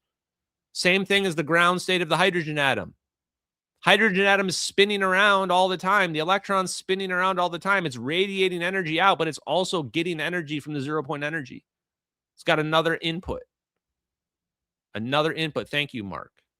Now, here's the problem. You can't just say that other input is, it's magic, fairy dust. It needs to be something specific. You can't just be like, it's heat. Okay, now it's a thermoelectric generator. The only way this can be something novel and new is if it's tapping 0-point energy, a new energy source, one that's not accounted for already by classical physics. That's what needs to happen here. That's why you can't just say, no, it's not tapping 0-point energy. It's just tapping heat. Because now it's just a thermoelectric generator. And if you say it's not doing over unity, then it's not doing anything special. It does need to be doing over unity. If you're saying the system is open and now I'm able to produce this over unity effect, that's over unity. Just because you open the system up doesn't not make it over unity anymore. And it's important to use these terms because they mean specific things. You say, I don't like these terms. Why not? Because they're specific and they mean specific things. This is why we use established physics, so that everybody can communicate using a common set of vernacular. Otherwise, it just makes everything much more complicated for no reason. Sitting next, do you have a physics degree? No, I do not. Okay, if I had like a physicist sitting here next to you and we were describing this technology to give me the most annoying public figure physicist face out Michio there. Kaku. There you go. No, he's great, actually. I like him. The other guys are annoying. Other people are... Michio Kaku is his example of a normie physicist. I feel like, do you guys ever have that friend when you were younger that just, it felt like he was just counterculture? Like he just said things just to be edgy? I feel like that's this guy. He's just like, he just wants to do the exact opposite of what everybody else is doing just to be different. It doesn't really have to do with about being right or anything, just to be different. Like, hates Michio Kaku? How is your first example not Neil deGrasse Tyson when that comes up? Everybody's first thought when they say, who's your normie physicist? Neil deGrasse Tyson. Michio Kaku is like actually the most chill of all the academic physicists. The most chill. You're going after him? Dude, come on. Claiming that. John Searl never claimed that. Fernando Morris never claimed that. I never claimed that. So once you ask the right questions and are given the better explanations. Thank you. Contrarian. That's the word I was looking for. I'm struggling tonight. Contrarian. You know, all his friends were contrarians. Feels like he's just a contrarian, chat. I've got to read on Jason now. He's just a giant contrarian. Because he's saying all the same stuff we're saying, but then he's just like, no, that's not how it works. Like, what? What do you mean, man? People are more likely to support. It's no guarantee. Because the leap in understanding is how does the device grab new electrons while old ones leave? And the claim there is that the neodymium or rare earth lanthanide, like neodymium, lanthanum, samarium, the rare earth lanthanides exchange their electrons very easily. There is an extra electron in the outermost shell, if you were to look at that and believe that atomic model, a valence electron. And that valence electron can be easily stripped And what happens is it leaves a positive. Like, this part doesn't even matter because no matter what he's saying here, it's not relevant. Sure, okay, they're getting electrons. Okay, they're doing some magic and they're getting electrons. I don't have a problem with that. Nobody has any problem with exchanging electrons. That's allowed by physics. Where are these electrons coming from? Where are these electrons coming from? Are they coming from the air? Are they coming from the water? This is a problem. That's the part we have an issue with. Positively charged electron hole in its place. Positive and negative attract, right? Electrons are negatively. And you know what's funny about this? Is because air breathing magnetohydrodynamics use the air as a fuel source. So you could, in theory, say that they are using the air to produce the plasma. Maybe that's your source, but that's not what he's arguing here. At least that's what I'm hearing. Charged. So the claim is that rather than oxidation, where an electron is ejected and exchanges with the environment, the electron is stripped from the core and its kinetic energy is sort of knocked through the unit like a Newton's cradle. Not that the actual particle quantum tunnels through the device. No. Its energy is transmitted through the electric and magnetic field through the mass of the unit at the equator like Saturn's rings. The water, the kinetic energy, is depleted and the water runs out the other end of the dam. What happens to the water after that? I don't know. The sun evaporates it. So external energy is fed into the depleted water, rises its energy levels, forms clouds and precipitates and rains back into the reservoir to complete a cycle, powered by the sun. Right? So as the electrons are propagating through, or its energy is propagating through the unit, their kinetic energy is stripped and depleted, but then they go back into the environment to recharge into the ambient levels again from the sun. So you have this current in the cycle of electrons going in and out of the unit, analogous to the medium of water. Like, that's just a normal engine, dude. Like, that's how all engines work. All engines work where there's just a closed cycle. That's it. The question is, if you're doing that and it's not over unity, it's nothing special. That's the problem here. That's why we have to be very specific about what our terms are. I'll let him go for like one more minute and then we're going to switch. A hydroelectric dam. But you have the evaporation and precipitation of water. But in the regard of the electron, you have the coupling of electrons into pairs. And relativity says gravity is space-time curvature. Current optics and science says that light is a consequence of a single electron dropping energy levels. And the electron emits a photon and a packet. Photons aren't particles. We'll talk about that later. But my view is that about gravity is that light comes from dropping energy levels. Gravity comes from dropping of energy levels of electron pairs. So light is a single electron. Gravity is electron pairs. So now let's see the dynamics of this. We have a device that is claimed to bringing in electrons. But what happens if you start to bring in more at a faster rate than they could leave? You get a bottleneck and you get more and more pressure, almost like a Wigner crystal, which you have electrons in a lattice, almost like a chain link fence. And that is normally reserved for a gas. Maybe this is true, maybe not. I'm saying that can happen in condensed matter. And I want to, okay, I don't really care about this particular explanation. What I want to hear is an explanation about space-time. Let me see if I can find some part where he talks about space-time. Because he says space-time isn't real, which makes no sense to me. I want to see what he says about that. That's basically the last thing I need to see. I think I've gotten a good understanding otherwise. Let's see if we are at space-time. Let's see what he says around here. Half-like heating experiments, atomic clock discrepancies, every single aspect can be reinterpreted without need for space-time or relativity at all. And that hasn't happened ever until 1991 with the work of Dr. Edward Dowdy. And I use Dr. Dowdy's work to complement John Searl's work. And it helps to explain and get rid of some of the esoteric nonsense that pervades the internet regarding these claims. What do you say, Dowdy? Someone had to figure out who that guy is. Dowdy? We'll have to look into that. And that's why it's difficult to get investments and support, is because people are still stuck on outdated models and whack claims that aren't real. Well, have you tried to talk to any, like, Well, the problem is you can't just say physics is wrong. You have to actually like come up with an experiment that rules out the current ideas too. This is why I say, like, you can't explain dark energy and dark matter under classical physics. Can't explain the double slit experiment. Right? And you say, well, here's how you can explain it using an extra dimension, using the ether. Have you debated anybody about this? Have you had to talk to any physicists about this and explained what they're missing and tried to explain why their perception is off? And what have the results of those efforts been? Not fruitful. Yeah. There only have been 2 or 3 conversations that I have been able to have regarding these alternative interpretations. People they shun it immediately because you say relativity is wrong. Brain shuts off. But some people, okay, they're intrigued and they want to see more. But to deny, we just had a solar eclipse. or on some part of the world, there was an eclipse. Okay, here we go. Some people say that the stars change position, which they do during a solar eclipse, but they say that's due to space-time curvature. Other scientists say that's due to refraction. Literal, like when you stick a straw in water, at the surface or the meniscus of water, the straw appears to change position. It doesn't do so according to the inverse square law. It just suddenly changes position due to a different refractive index of the medium. The existence of metallic hydrogen in the corona and photosphere of the sun, as Dr. Pierre-Marie Robitaille has written about for decades, that satisfies the requirement for refraction at that location during solar eclipses. So the explanation for gravitational lensing for that example has an alternative explanation now. What did he just say? There's some chemical makeup of the sun that will account for the gravitational lensing. That's what he's claiming here. I thought he was going to go with refraction. I'm going with refraction, chat. But here's the thing about refraction. Refraction requires a medium. You say, what is refraction? If I take a cup of water and I put a straw in the water, you can see it bend. That's refraction. We can do that with outer space as well. And that can explain why the light is bending. Refraction. But I don't know. It's just saying that there's some chemical makeup. I don't think that's going to end up holding up. I haven't looked into it yet, so I don't want to get too critical, but I don't think it's going to end up holding up.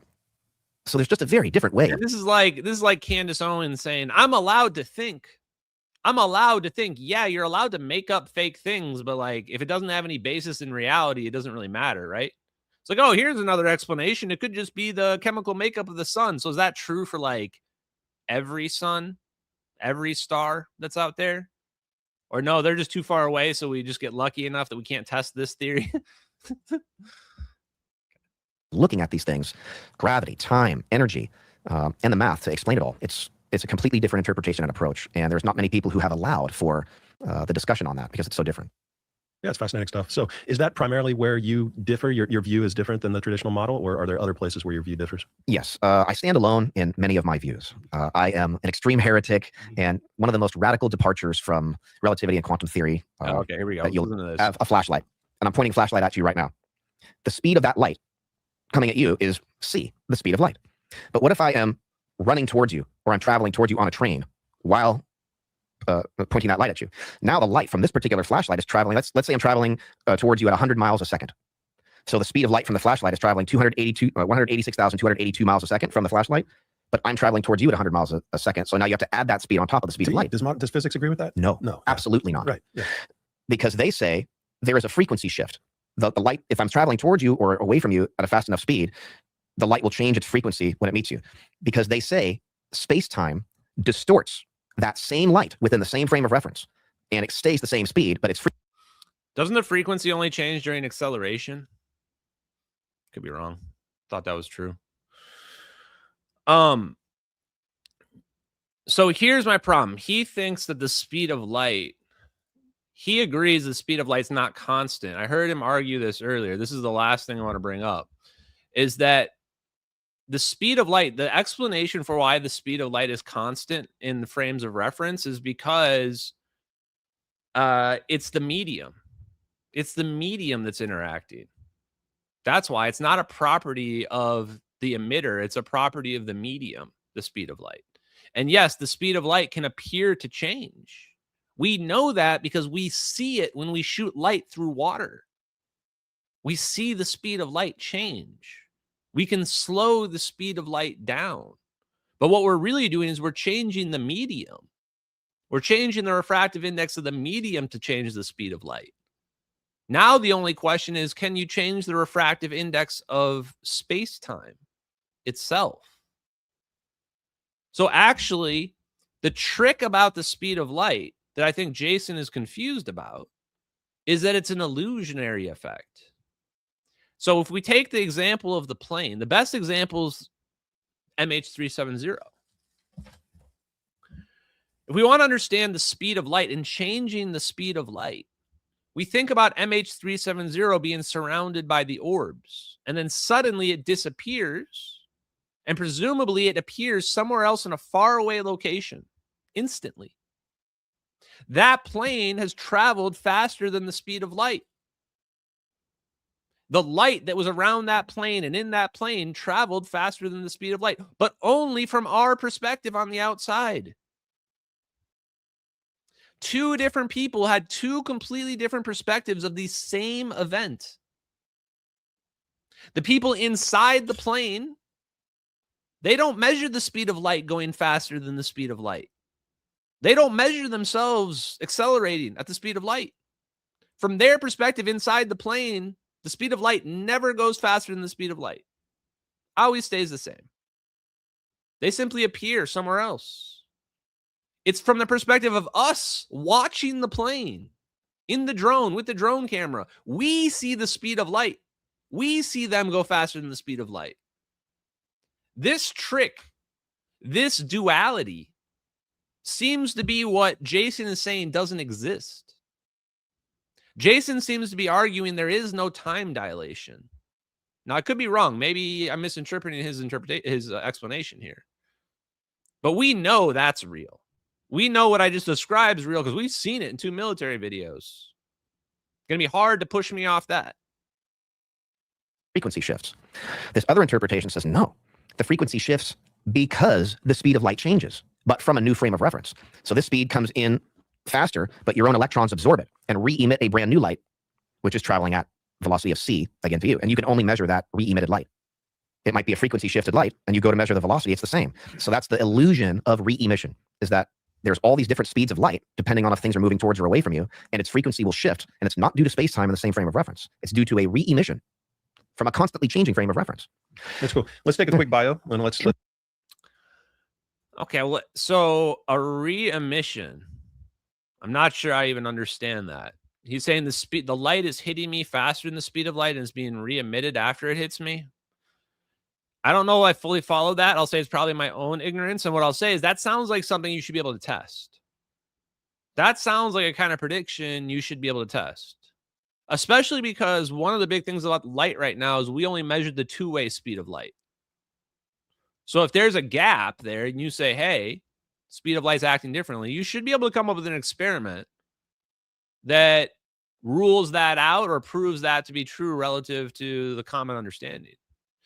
And so I'm actually trying to help here because I'm looking at this and I'm going, hey, if you really have a revolutionary new way of looking at physics, your only thing you should be working on, focusing on, is trying to come up with an experiment that will prove you right and everybody else wrong. If you have some new way of looking at the world and all physics is wrong, then what is the missing piece that you understand that they don't understand? Make an experiment based on that and prove it. That's how all of the greats, all of the historical scientists made their names.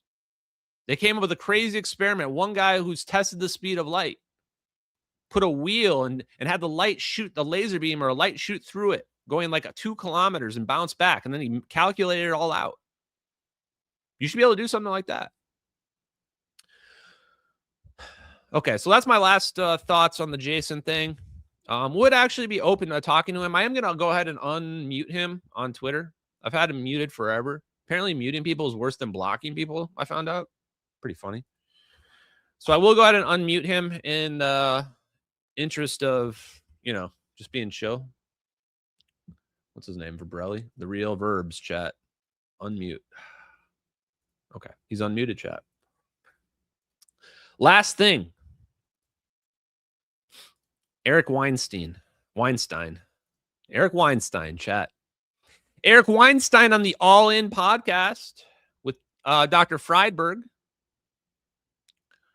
Do we care about this? Let's go straight to this. Is that what UAPs, unidentified aerial phenomena, are? Because you've recently made comments that you were a deep skeptic on UAPs, but now you have a view that maybe there's something there. Oh, there's definitely something there. Yeah. That's something there, by the way. Maybe China. It may be us. It may be a fake story, but there's definitely something there. Based on the videos and the first-person accounts. It's not the videos. I've never cared about the videos. Uh-huh. I've talked to too many smart, sober people, too many similar stories. I agree with him here. UFO videos mean absolutely nothing. They don't even mean anything. All those videos they released mean nothing. Look at the MH370 videos, then look at the videos they released and realize they've released nothing. They've released nothing. In fact, the better evidence is all the people that are screaming that there's a secret UFO program and that we've got secret anti-gravity and the DIRDs, the Defense Intelligence Reference Documents, the ones that Bob Bigelow didn't think Trump should know about. Weird. There are definitely special access programs that are all about this. Yeah. The only thing that we learned from that works to keep secrets is compartmentalization. And so we are so compartmentalized that almost no one can piece the story together. It may be that the so-called stovepiping is such that we can't figure out what we know because we can't talk to each other. If you want to know what's possible, I could freak you out and it would be super cool and super frightening. But one thing is that I'm worried about multi-temporal adversaries. Time traveling. Times travel. Times. Everybody says time travel because they think that time can only be one-dimensional. But imagine, for example, that you put a giant gun on. This fucking guy, chat. He's making me swear when I'm trying to get those Disney bucks, trying to get those brand deals, chat. By the way, new Paul Frederick shirt. He starts off so strong. All he has to say is time travel. That's all he has to say. I did a whole live stream. It's like he watched my live stream from last week where I talked about time travel and the scariness and how freaky it is. Didn't I just do a whole live stream about this? But then he's like, no, we can't call it time travel. We have to call it times travel. I fucking hate this guy, chat. I have to be honest, I hate this guy. I hate how he constantly comes up with this egotistical wordplay bullshit. I hate how he makes up these long-ass stories when I just need like a 30-second explanation. It's not time travel, it's times travel because there's an extra dimension involved. It's like he's trying to make it more complicated just to be convoluted, just to be pretentious. On a rail car. The rail car can only move in one dimension. Now somebody puts a giant gun on something like a tank and you go to the Bonneville Salt Flats. Now you can move in 2 dimensions. Now you put it on an A-10 Warthog and you can move in 3. Those are all spatial dimensions. Why do you think there's an arrow of time? It's because you believe time can only be one-dimensional. I don't think time is one-dimensional. And if you meet an adversary who has access to multi-time, it's like you're trying to compete with them with an A-10 Warthog. I'm going to crash out, chat. It's a Friday. I'm going to the state fair with my dad tomorrow. I'm looking forward to it. I don't want to be crashing out. What the hell are you talking about, man? What are you talking about multi-time? What does this mean, dude? You can't just make things up on the fly in the middle of a podcast and expect everybody to be following along with you. There's multi-dimensions of time, so it's multi-time. You mean a multiverse? Because there's already a thing called a multiverse. You don't need to make up something more convoluted for that. How many directions can time have, bro? It can basically just move forward or backwards or slow down. We don't need more dimensions of time. More dimensions of time are multiverses or another dimensions. Why are you making this so complicated? This is like reverse Ashton. All I do is make things simple for the common man. All Eric does is go around and try to make things more complicated for people. You've got your only gun on a track, except with time rather than with space. If I could sneak up behind you in time knowing your intent, I mean, this is terrifying stuff to me. It's also like, I would love to have this over our adversaries, but I don't want to meet anybody who knows how to do this kind of stuff, not on a level playing field. Let me say another one. The solar system is an escape room, and Elon was focused on Mars. I said that Mars is a red herring. It's a MacGuffin. So now he's focused on the moon. He is our only adult, so far as I can tell, crazy and mad as he is. And he uses that to motivate engineers because Mars is barely doable. These are the only rocks that are potentially habitable. It's not enough diversity if we have this much power in these few spheres with which we could. Guys, what was even the question? What is the point that we're even bringing up here? I forgot what we were even talking about. Weren't we talking about time travel or something a second ago? Like, what? We're on to a new story now talking about Elon. And like, this is the part. Yes, this is the people. This is the high intellectuals, man, that the podcasters platform. Because this is what it takes. If you want to do podcasting, you just have to be able to tell stories nonstop. Don't give the person even a chance to respond. Just continually tell stories and then they'll love you and they'll eat you up. Throw a few claims in there, wild claims. Don't ever follow up on them. Don't ever explain how any of it works. Put atmospheres. So assume that you could put atmospheres on the Mars and on the moon, and you could get back and forth between them with chemical rockets. You'd have 3 places to screw up.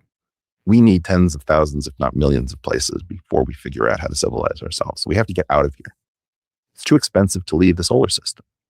So my claim is that in an Einsteinian world, you're never going to. If Einstein is left to be in force, the speed of light is too brutal. So you go to Alpha Centauri, 4 light years away, you come back, you do it at nearly the speed of light. Everything is 8 years advanced by the time you get back home. Nobody wants to do that. And that's just the first star. My claim is that we have been too long in Einstein's prison.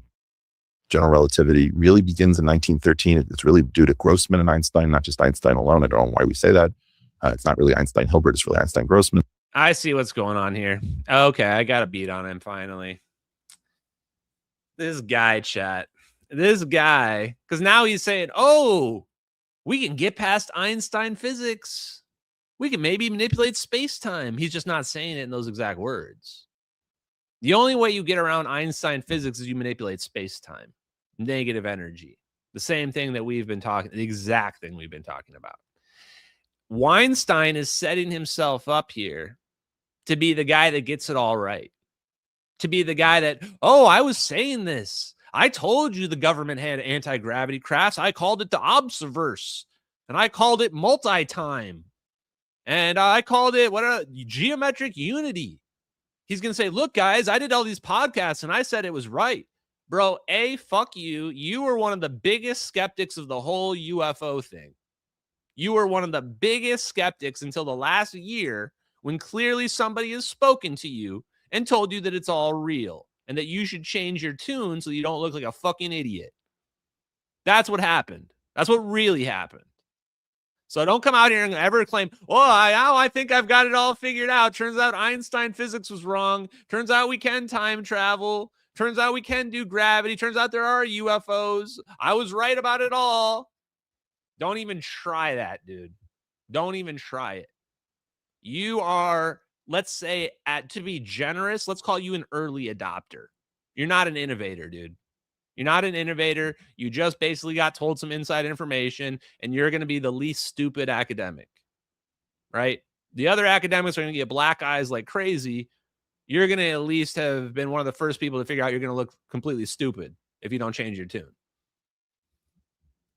But more or less since 1915, 1917, the equations haven't moved. They're going to break because of what's happening in southern Arizona. Kitt Peak has this object called DESI, the Dark Energy Spectroscopic Instrument, and I believe that it is going to show that the cosmological constant times the metric, which is how we encode dark energy into the equation, is going to break because it's not constant. The only reason that you have lambda times the metric, which is this term, is the product rule. If you take a derivative called... Is he seriously saying that dark energy is fake right now? I think he is, chat. I think we're going full circle on this live stream and we're ending it where we began with dark energy being fake. I think that's where this is going. Divergence. You have to take the derivative of lambda times the metric left alone plus lambda times the derivative of the metric. Derivative of the metric has to vanish. That term is the only possible term that can go there because of something called Lovelock's theorem. If you're within general relativity, you're trying to do this geometrically. Is this about UFOs? My claim is that that's going to break. We're going to get to 5 sigma if we aren't there already. I haven't kept up with the news. And then we're going to realize that the dark energy, the most important, generally makes up 60, 70, 80% of our universe. We have the wrong formula for it. We have no contemplation of what it is. Well, I'm focused on saying I have a candidate formula, and I think everybody who has one should come forward. We should hold a conference and say, who wins? Who's got the best idea? I fucking called it, chat. We're crashing out. I called it. Holy shit, I called it. Dude, he literally just said 0 point energy is real. We got dark energy all wrong. It's 0 point energy. We should hold a conference with our different ideas. 0 point energy is the answer, by the way. I've got my own candidate idea, my geometric unity. Oh my God, Chad. This is really how this is going to play out.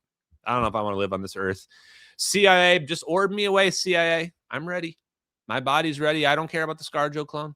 I don't care about the ScarJo clone anymore. I've given up on it. Just orb me away to Diego Garcia. I don't want to see this play out. Don't punish me. We can't just have Ed Whitten patting himself on the back saying, well, the string theory is the only game in town. It's like 42 years later. Come on. String theory? String theory. Why are we even talking about string theory? This is like the people that talk about Mick West. Why do you even give this debunker airtime? Stop quote tweeting him 5 times per day and he'll go away. You give him oxygen and he doesn't go away. This is what's happening to string theory. Nobody gives a fuck about string theory. Literally, no one ever talks about it. No one cares about it. It's not solving anything in physics. You can just ignore it. You can just not talk about it and not talk about the people that are doing it. It doesn't change anything about our reality. Stop giving it airtime. Stop giving it room in your head. I never think about string theory ever. This is preposterous. Getting back to policy. Give me some money and get rid of these people. I don't want them reviewing anything that I'm doing. Give me somebody competent to talk to. So, sorry, let me just go back. The dark... Yeah, chat. Eric Weinstein wants someone competent to talk to. Like Avi Loeb. Give him Avi Loeb to talk to. They'll figure out the UFO thing, chat. They'll figure it out. Energy measurement, which we're going to end up having a very high accurate estimation, right, tells us that the general theory of relativity and the equations associated with it are wrong because of the relationship that we see between matter and rotation and movement. And so there's something off about that. And that we know that general relativity is not the last. We know general relativity is wrong. It is a view. It is a derivative. It is the map and not the territory. It is a great, great model.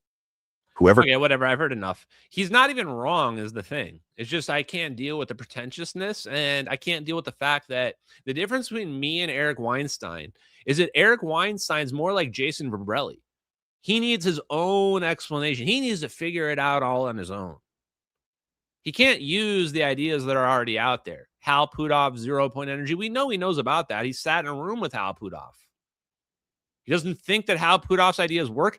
Every single question in physics has an answer from 0-point energy in a peer-reviewed paper by various engineers and physicists, some that work for Lockheed Martin, some that are PhDs. Like, I didn't try to reinvent all of physics. I didn't have to. Because once I found out it's covered up, all I had to do was find the people that already figured it out. Hell, it only took me like 6 months. We've known about 0-point energy for years. We don't need to invent some new physics. We just need people to pay attention to the physics that's already been written that already resolves all these problems and makes free energy real. And you may say, well, what are you doing to get this pushed forward? That is what I'm doing. I'm promoting free energy microchips and aneutronic fusion because those are going to be the things that make 0-point energy undeniable. You may say, Ashton, what are you doing? That's what I'm doing. I figured out what the experiments are that are going to make 0-point energy undeniable. They're not experiments, they're products. Free energy microchips and aneutronic fusion using high beta concepts are going to be pulling vacuum energy out of nothing. That's free energy. That's going to prove everything we've been saying. That's why we do these live streams and we keep getting vindicated by fusion advancements, by free energy microchips, by advancements in all the physics. That's why you guys watch this, and that's why I love you guys too. Let's go to the super chats. Thank you, everybody in the pilled chat. I think it's broken. I'll just see. Maybe not. Maybe we don't have any followers in the pilled chat tonight. I love you guys in the pilled chat anyway. Man, Rumble chat, you guys are popping off. SM Ashbaugh, nice to see you. Not Yoda, nice to see you as well. A Dutch Rumbler is in the chat today. I think I saw a super chat. Boop, boop, boop. There's a super chat in here somewhere. I believe. There it is. Doubleums. Thank you, Doubleums. He said, looking forward to your discussion with Anthony Williams. I'm looking forward to it as well. I've got to work this weekend on a lot of good questions to ask because I want a lot of introspective questions that are going to give us insights into how the intelligence community works, what their relationship is to the UFOs, aka the super advanced technology, and what are the politics, internal politics around the cover-up. Because it's clear to me that there are people that want this technology out on the inside. And there's people on the inside that don't want the technology out. And I want to hear those viewpoints. I want to hear what it's like from somebody who's on the inside. And I want to have a connection to somebody who's on the inside who trusts me too. So hopefully Anthony Williams doesn't get killed. We're praying for him. And hopefully the CIA doesn't cancel my interview with him. But even if they do, then we'll learn something from that too. So thank you for that super chat, my friend. Mick Leonard says, Lulu was great tonight. Never miss a show. Mick Leonard, I appreciate you. I do want to do another shout out to all my longtime followers as well. The guys that are watching every night. I'm realizing you guys are the hardcores. And hopefully I'm giving you guys content to make you smarter and more knowledgeable, and that you can take advantage of this and maybe make some money, invest wisely, maybe get yourself involved in a career that you enjoy, that you're fulfilled in your life.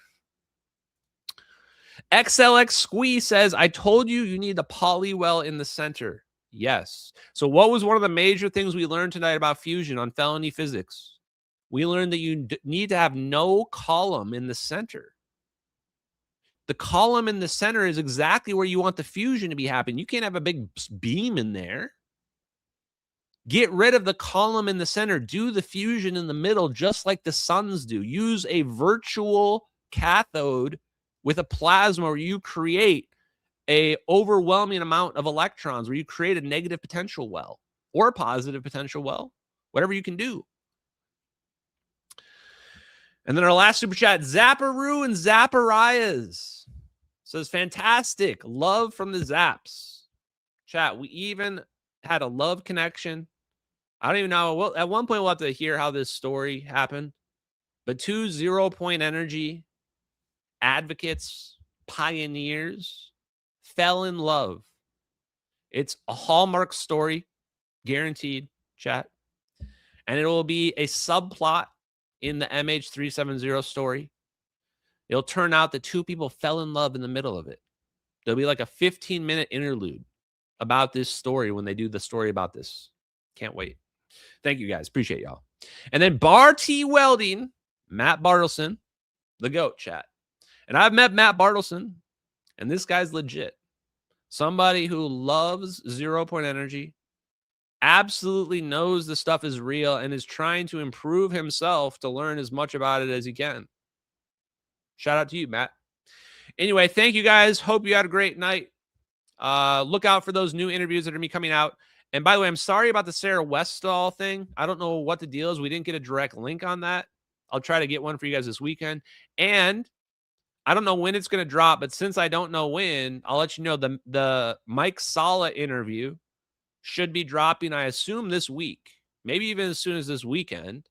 So look out for that. That's going to be really good, where we dig into the science, dig into General McCaslin stuff, dig into the UFO videos, and help share and spread this knowledge. The last thing I want to say tonight, I think I saw another super chat. Yeah, I'm working on that interview with all the guys too. That's going to be mid-September, by the way, if we can get it to work. BC Warwicks says, have a drink on us. Nice to be nice to Dad. Thank you very much. Will do. What was the last thing I was going to say? Crap. Made me lose my train of thought. Yeah, I don't know. Anyway, I love you guys. Oh, one more. You guys keep shooting them off. Austin Summerall, thank you very much for that super chat, brother. Appreciate you guys. Anyway, it doesn't matter. You guys have a great night, guys. We'll be back on Monday with more content. Love y'all. Peace out, everybody. Later.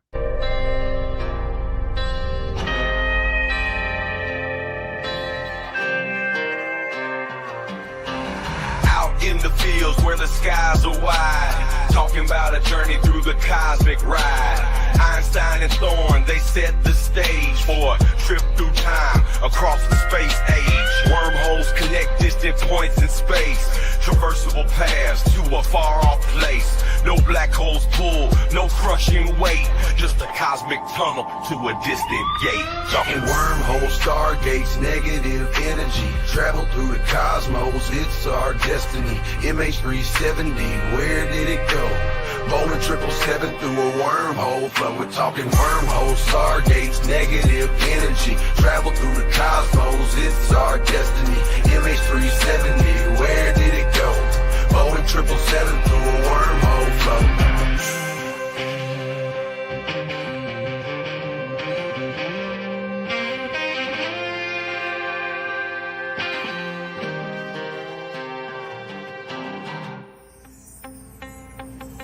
exotic matter. Negative energy's the key to stabilize the wormhole for you and me. Quantum vacuum squeeze so tight, creating conditions for this wondrous flight. Static fields and lasers in the lab they play, generating forces in a new kind of way. Gravitational squeezing, Casimir's force, negative zones we need to stay the course. Talking wormholes, stargates, negative energy, travel through the cosmos, it's our destiny. MH370, where did it go? Boeing 777 through a wormhole flow. Thin shell formalism plates so fine, spherical geometry we realign, energy conditions that we must defy. For a stable wormhole, let's give it a try.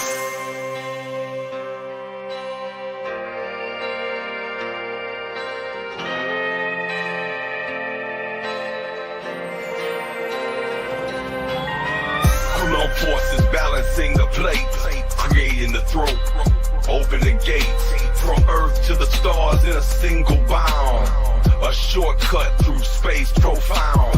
Engineers and dreamers hold the key to future worlds and what we could be. With science in hand, we forge ahead through the cosmic paths that we now tread.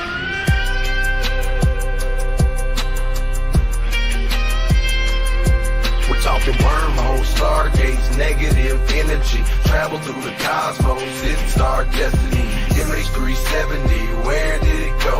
Boeing 777 through a wormhole flow. From the fields to the stars, we break the chains. Understanding the universe, we make the gains. Lil Hula Crunk shines, bringing truth to light. Through his music, we'll explore the night. With wormholes and stargates, our path is clear. Exploring the cosmos, our future's here.